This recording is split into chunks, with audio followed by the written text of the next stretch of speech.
Welcome to Ask a Construction Health and Safety Expert with Deb Moskal and Dave Dametto. I'm your host, Ken Rayner. This 5-part series is designed to give new Ontario construction businesses the essential health and safety information needed to keep workers healthy and safe and their businesses compliant. Each year, IHSA welcomes around 10,000 new construction firms through automatic membership when they register with WSIB. That membership gives you and your new construction business access to low or no-cost training, tools, and expert guidance. And this series is part of that support. Many of the questions we'll cover have come directly from Ontario construction companies with less than 5 employees. Companies just like yours. On today's episode, we're going to provide a foundational overview of the process for identifying hazards, evaluating the risk, and implementing appropriate controls to address the hazards.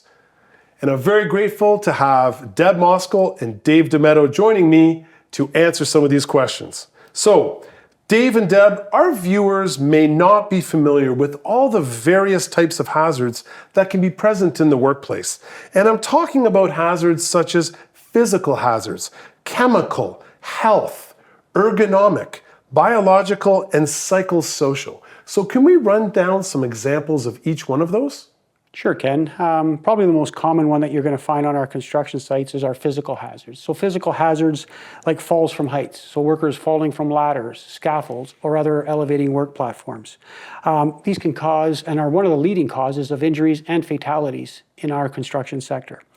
Falling objects, so tools, material, or debris falling from one level to another can cause an injury to a worker. Moving equipment, so machinery like bulldozers, forklifts, and backhoes moving within our construction project and workers not being aware of their surroundings. Electrical hazards, so electrical shock that can be caused by live wires, exposure to or exposed electrical outlets, and so forth can cause electrical burns and so forth to workers.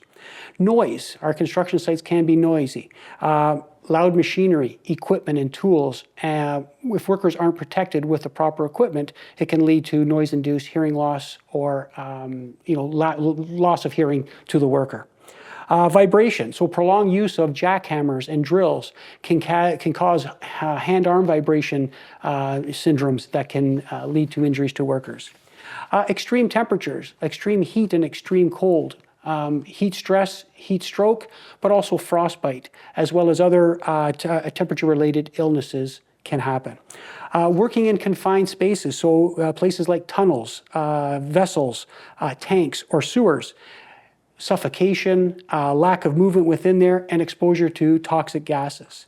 Radiation, so exposure to ultraviolet light from the sun, as well as potential exposure from materials or equipment that we're using that can cause those. Sharp objects or tools, saws, knives, and nails, causing cuts or punctures or lacerations to workers. Yeah, when we look at ergonomic hazards, as you had mentioned, it's another common one that is, a common exposure to workers for sure. So when we talk about ergonomic hazards, we're talking about strains, sprains, injury to the body of that nature, musculoskeletal disorders, you may have heard the term.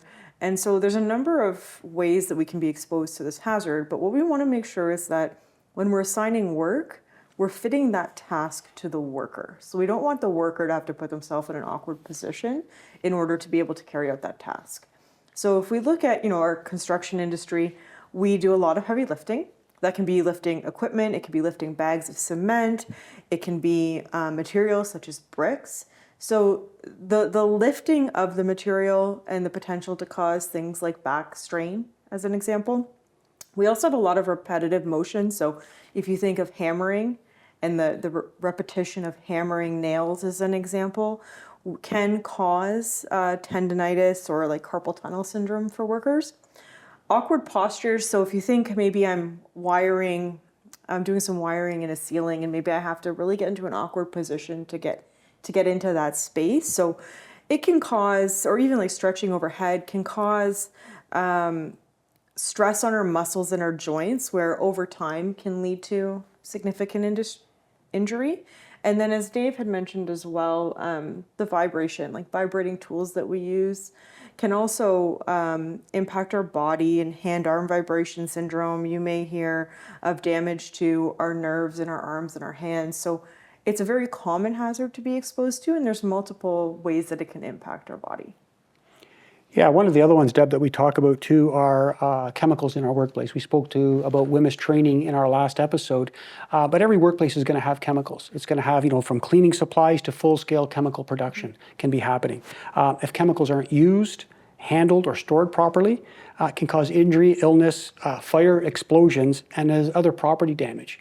So some of the chemicals that you're going to find on our sites, 3 of the most common ones, gasoline, diesel, and propane, are commonly found on our construction projects. But benzene can be another one. We also have chemicals that are corrosive, and if we're not using the proper personal protective equipment, can be a danger. And different solvents can be found within our construction projects.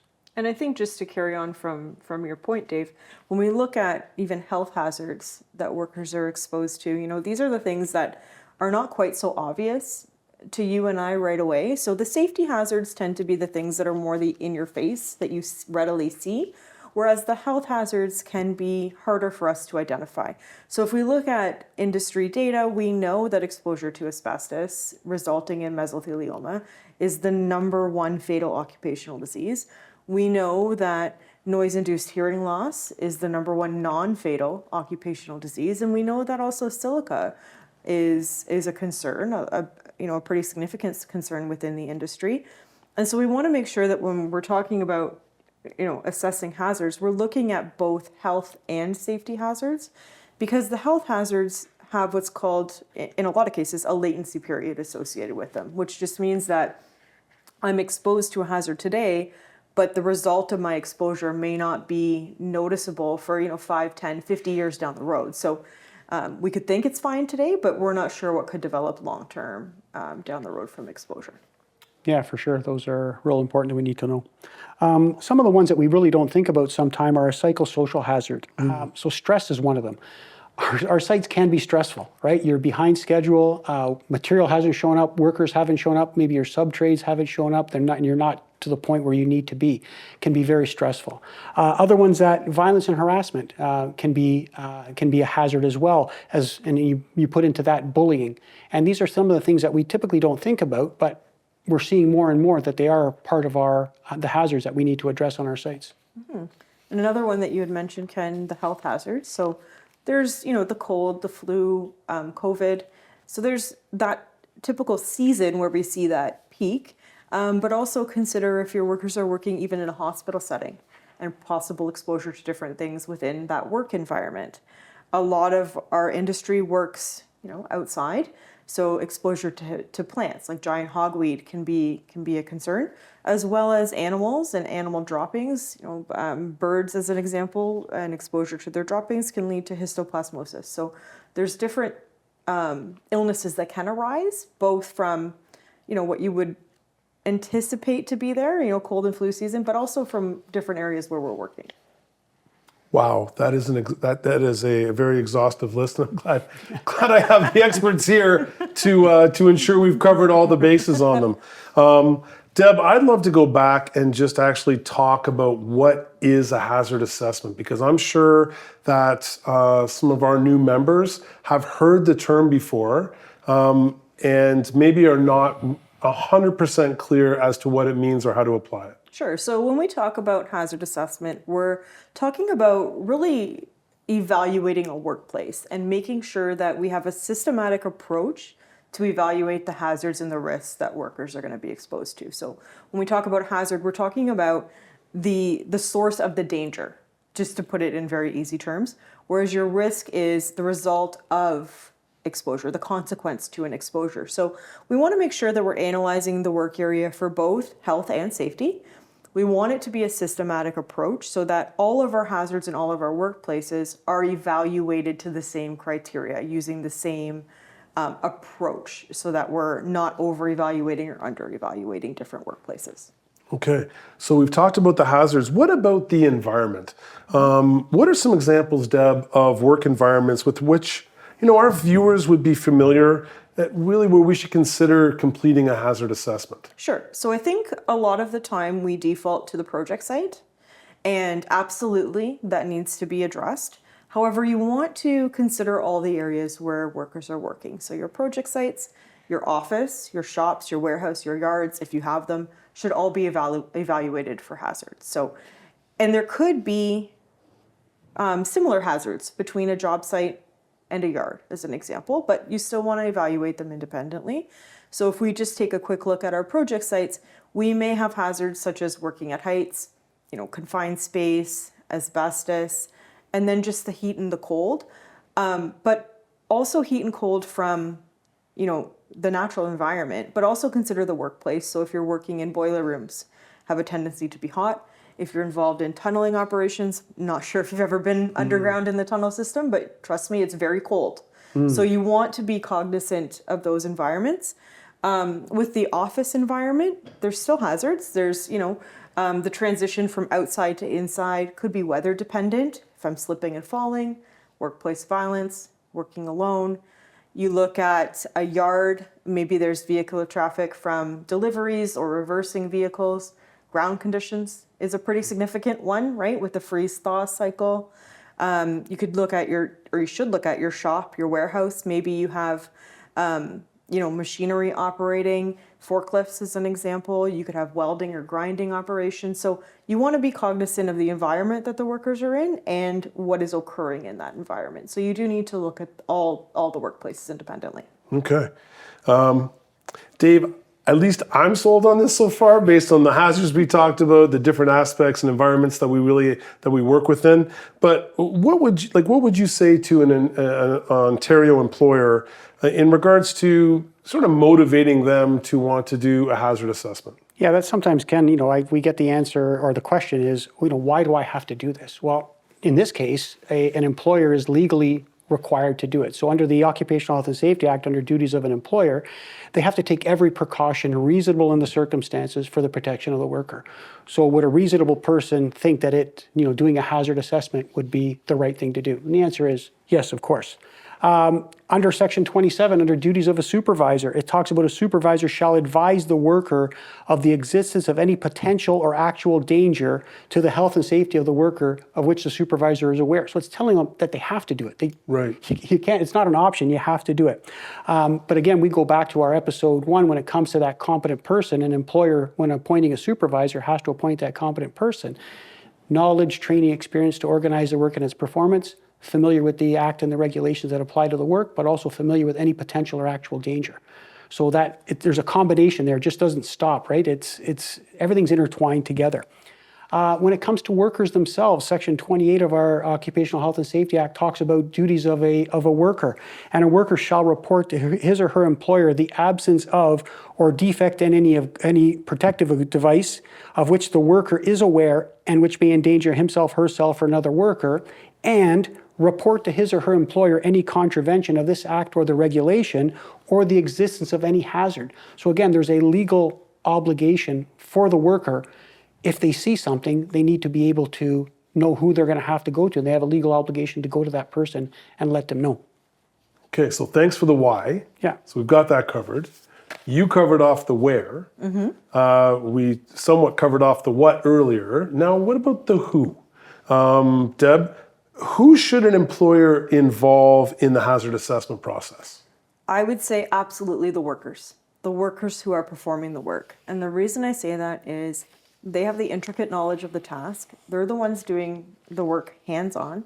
They're the experts. They can tell you the hazards. They can talk to you about how you control the hazards. So I would say absolutely the workers need to be involved. Your health and safety representative in the province of Ontario, if you have between 6 to 19 workers, you need to have a health and safety representative. That individual will have training in inspections, as an example. They should be involved or can be involved to walk through the workplace, see things from their perspective. They may not be an expert in that task, and that's okay, but what they could bring that would be very valuable is they may have questions about the process. If they're not sure, then they can ask and get some clarity to make sure that that hazard is appropriately controlled. Supervisors, of course, should be involved. Dave's talked about the importance of competency. So supervisors need to be familiar with the work they're supervising. Another good person to have review the process that you have in place, review your assessment, who's got some really good detail and familiarity with the work. And then I would say, last but certainly not least, if you need extra help, you can always reach out to an external party such as IHSA. We can have one of our consultants go out to walk the workplace with you, to conduct, help you conduct a hazard assessment, to really ask some questions and provide some more guidance on what they're seeing from their perspective Right. from a third party. Right. And just want to mention, so you talked about a health and safety rep being required in a workplace of more than 5 employees, so Right. 6. But that's the minimum requirement, Correct. right? So if any of our viewers and our new members are watching and saying, well, geez, it sounds like it would be a good idea to have a health and safety rep, but I only have 3 workers, you can still have one. Absolutely. Right? You can go above and beyond what the Occupational Health and Safety Act states. You just can't go below. It's the minimum requirement, right? Absolutely. And the reality is, the more eyes that you have on your assessment process, the better.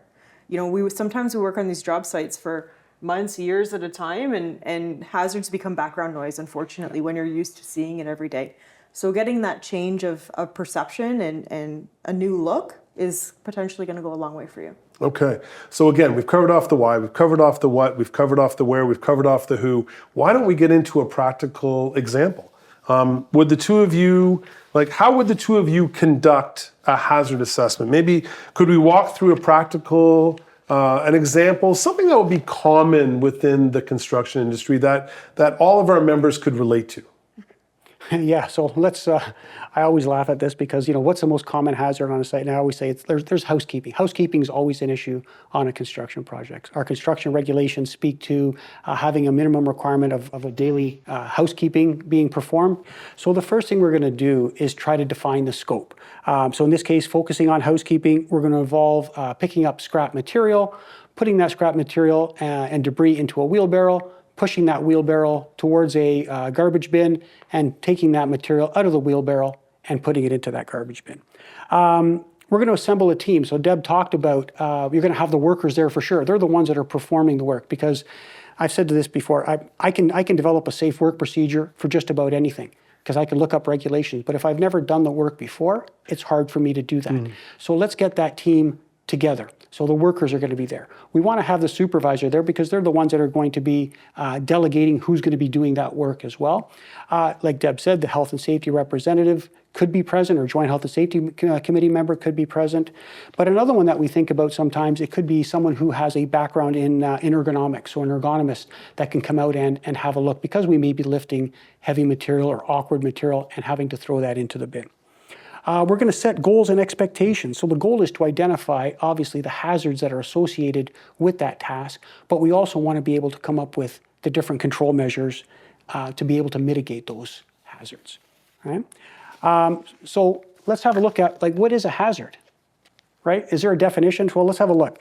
It says any source of potential damage, harm, or adverse health effects on something or someone. Right? So that's a hazard. So that's what we're going to be looking for. Can there be something there that's going to hurt somebody, right? Or something. We're going to get the team, and the best way to do it is actually to observe the task. We're going to grab that team together. Let's see who the people that are going to be doing it. Let's watch them perform that task. From there, we're going to list the hazards that are associated with each of the tasks. So why don't we start a little bit, let's walk through it just a little bit. Okay. So let's have a look at I've just split it up into 3 different tasks. So the task is picking up scrap material, it could be lumber, bricks, debris, and placing it into a wheelbarrow. The next task is pushing that wheelbarrow to the garbage dumpster. And from there, we're going to load that debris into the dumpster. Right? Yep. So those are the tasks. From there, we're going to list the hazards that are associated with each one of those tasks. So what can be a hazard that for picking up the scrap material? So it could be the weight of the material, or if it's sharp metal, nails protruding out of wood and stuff like that can be another hazard there. Pushing that wheelbarrow, so that's the task. The hazards are uneven or littered ground, weight of the material that we're putting into that wheelbarrow.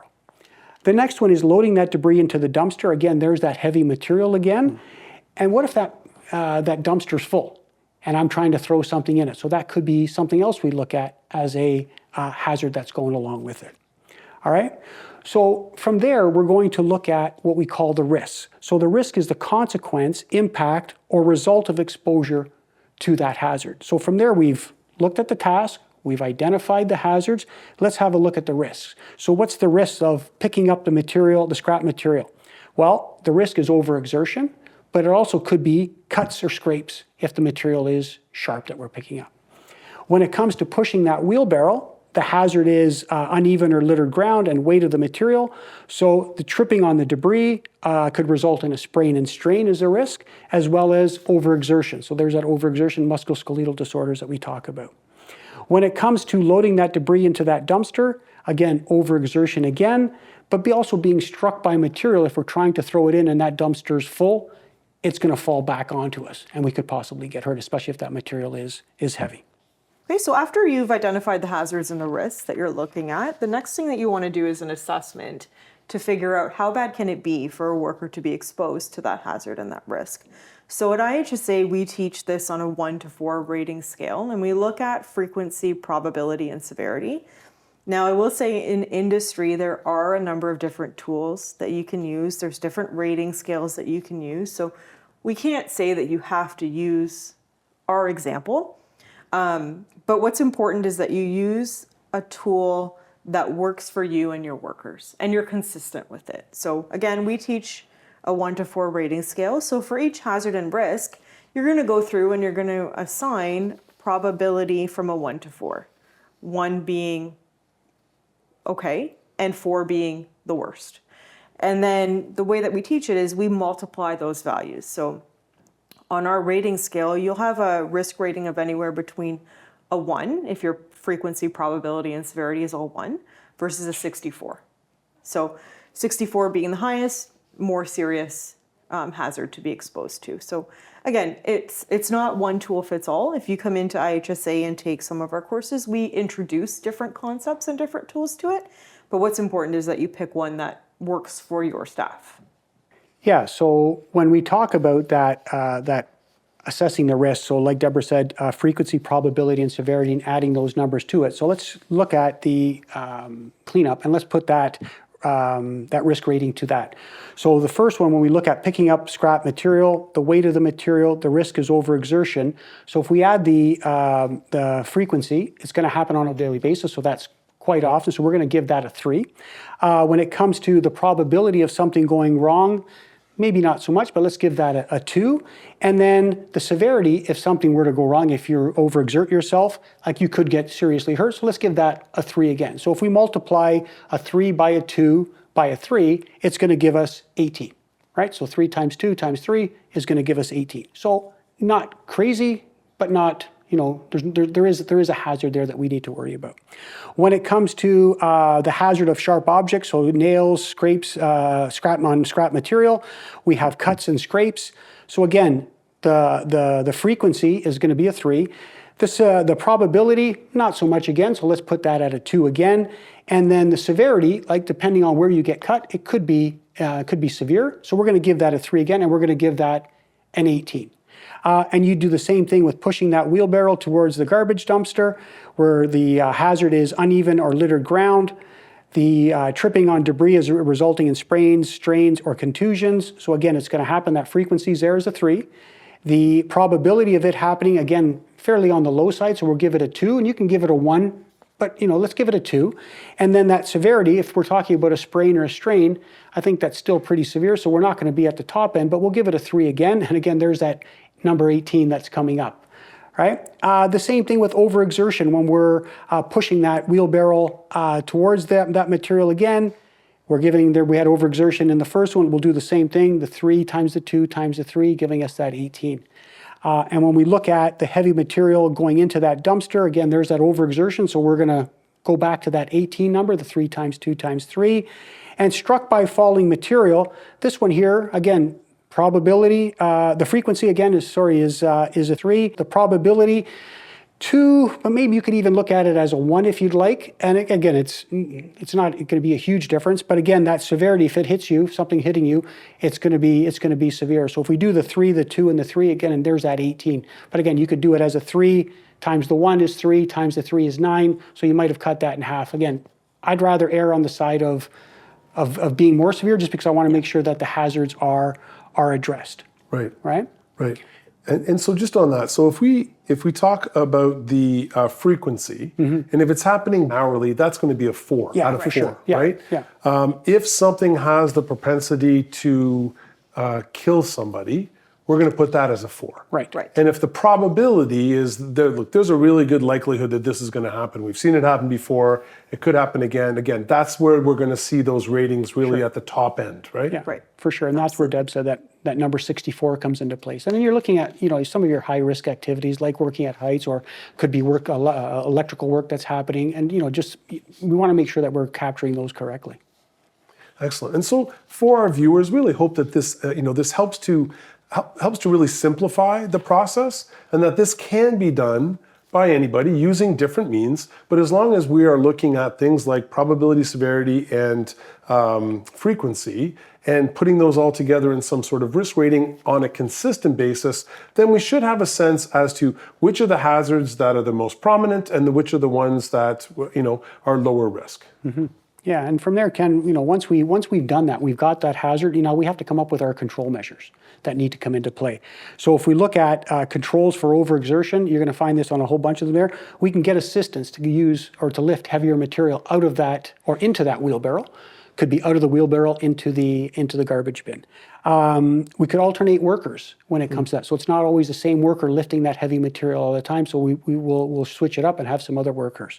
When it comes to cuts and scrapes, we could have workers wear gloves. So it could be your regular cotton gloves that you'll see on site, but if it's cuts we're worried about, it may be a different type of glove, a cut resistant, a leather glove, and so forth. When it comes to the pushing that wheelbarrow, that uneven ground, is there a way to level off the area that's going towards that dumpster so that we don't have that uneven ground? More frequent cleanup, so we're not having that debris and material that's left there. It could be implement a schedule to monitor the accumulation of debris. So who's doing the inspections? Is it the supervisor? Is it the worker? Is someone else looking? Or it could be the Joint Health and Safety Committee or Health and Safety rep looking to see how bad that housekeeping has become. Because it does happen within our construction projects. We don't have to overload the wheelbarrow. So we're not pushing as much, so it's less. We might have to make more frequent trips, but the overexertion might not be as much. Consider using mechanical means. So can we use a skid steer or a backhoe to load material into there so that we're not having to lift it into that dumpster? All right. Consider mechanical means again when throwing it into the dumpster again, getting assistance again to lift that heavier material. But we need to monitor whether the dumpster is full, and maybe there's going to be more frequent switching out of the different dumpsters to make sure we have a fresh bin that's coming in that we're able to not have to worry about material falling out. And I think if I can just jump in, Ken, if it's okay, a question that viewers may have is, well, how do I find out if I should make it a 1, a 3, or a 4, right? So I think internally, if you look at your data and your inspections that are coming through, any previous reports that you've had for, hazards being reported, near misses, incidents, if you have a trend happening there, we have an issue that we need to deal with. And so if you look at your historical data, that can help you in trying to really determine how bad can this be. Also, we talked earlier about key individuals to include, so the workers, supervisors, your health and safety representative.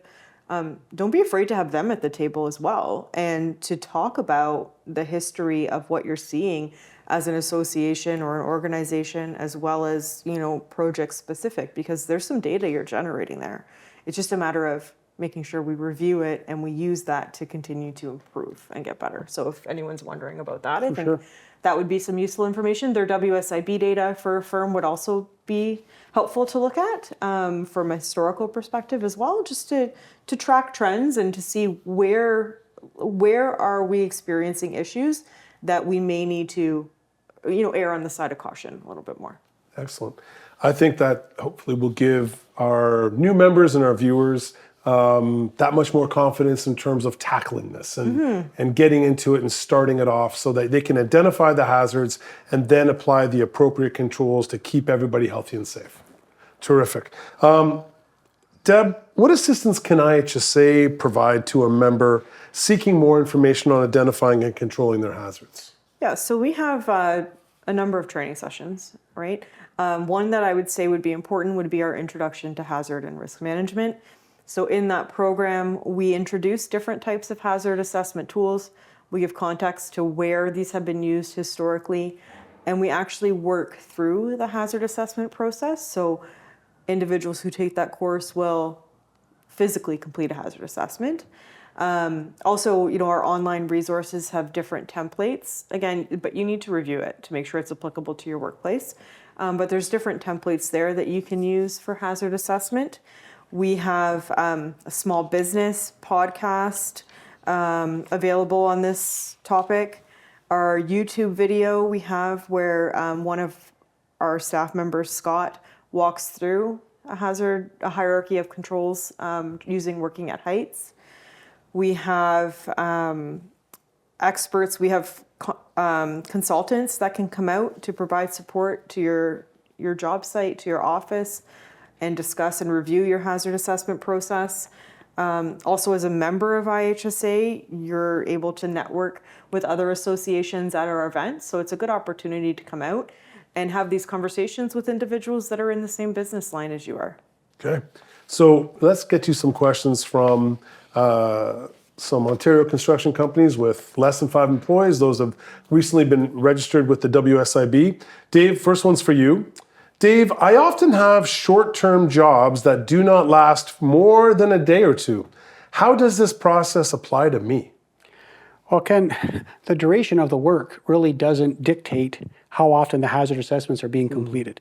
Employer supervisors, they're required to do those hazard assessments to be able to identify the hazards, put controls in place to be able to protect those workers. You want to be able to talk to your workers, like we've spoken about before, talk to your sub-trades to be able to assist you in putting these hazard assessments together. So again, that duration, just because it's a day, there's still potential hazards there that you need to identify. Okay.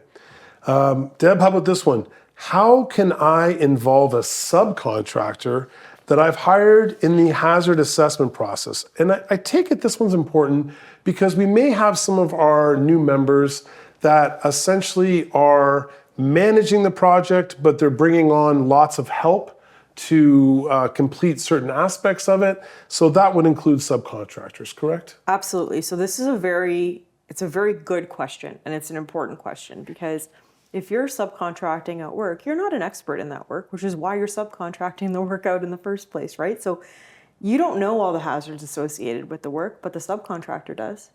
So what I would say is I would have a meeting with the subcontractor. I would clearly outline my expectations as far as frequency of hazard assessments, what information I want from them and when.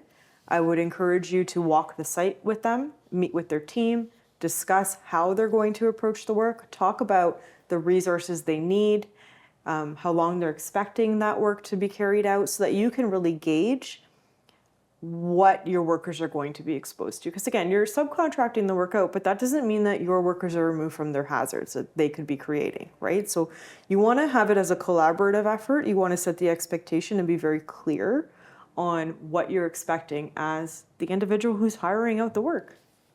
Good, thanks. Dave, what would I do if the hazard assessment process uncovers a significant hazard? Well, I'd say the hazard assessment has done its job. So it's identified a significant hazard. So now what do we do? Well, we're going to have to do a hazard assessment on that as well, right? It's going to include looking at the probability, frequency, and severity. We need to look at the controls, and we've spoken before about the hierarchies of control. So what's the best method versus the last method? Typically, we talk about personal protective equipment. We want to ensure the effectiveness of those controls. That's one of the things that we need to look at. We put controls in place. Are they actually effective? Are they actually working? It could be a hindrance, right? The worker may not what they're using as personal protective equipment or what they're using as in a procedure might not be effective to be able to control those hazards. It's not enough to simply put the controls in place. We need to regularly assess, monitor, and this is where the supervisor comes into play for the most part. They're going to be the ones looking to see what's happening within that job site. And we want to make sure that those controls are performing the way they're intended to be performed. Deb, are there any challenges that an employer might face when conducting a hazard assessment? I think there could be, especially if this is a new process to an employer. Yep. So, one of the things that is likely to come up is the obstacle of trying to identify all the hazards. And so what I would suggest there is involve those key individuals like we talked about before and get their perspectives and their buy-in into the process. And continue to encourage that open dialogue between the workers, the supervisors, and the employer. I think introducing a new process can be seen as a bit of a hindrance to time because it takes some time to get used to a new process. Once that process is in place and the workers understand how to complete it, it actually becomes very efficient and can be a time saver. I think getting used to the new concept does have benefits in the long run, right? We're looking at identifying as much as we can so we don't get to that incident stage where we're having repercussions to worker health, there's workers who are injured, and then associated with that, the legal side and the monetary side. I think there could be some resistance to that change and even some complacency with it. So you'll want to make sure that you monitor that new process and really observe the quality of how they're being done as well as any sort of quantity expectations. Okay. Dave, last question for you. How do you ensure the controls you've implemented to address the hazards are working as intended? Well, Ken, especially as a supervisor back in the day, your routine inspections, you're looking to see, is the workplace performing these hazard assessments, and are these controls that we've put in place, are they actually working? Are guardrails in place? Are ventilation systems in place? Are the workers using the personal protective equipment the way that it's intended to be used? Monitoring, again, worker compliance. So if a control is, we've put a new safe work procedure, are the workers actually following that safe work procedure? Again, back to that personal protective equipment, are they wearing it to make sure that it is being worn the way it's supposed to be able to protect them? Encourage reporting. We put a procedure in place. We want the workers to say, yeah, it is working, or is there something wrong? Can we tweak something within that? But if we don't know and the workers aren't saying anything to us and not reporting those, it's hard for us to be able to make those changes. Because if nobody's saying anything, we think, okay, it seems to be working. Investigating and reporting incidents and near misses. What went wrong and why did it go wrong? Is there something within that procedure that we need to change, or within those controls that we need to change? One of the things that we look at, and Deb talked about it before, is tracking trends. Is the same thing occurring over and over? What could we change, or what do we have to change within this procedure because we can continue to have that same result? And you'll see trends come up within any incident or accident that's happening on your sites. Okay. Dave, Deb, thank you so much for your expert guidance on this. Appreciate it very much. And thank you for watching this episode of Ask a Construction Health and Safety Expert with Deb Moskal and Dave Dametto. IHSA is proud to support Ontario's construction industry, and we're proud to provide you the tools and training your business needs to keep you and your workers healthy and safe and your business compliant. For more trusted resources and information, visit us at IHSA.ca.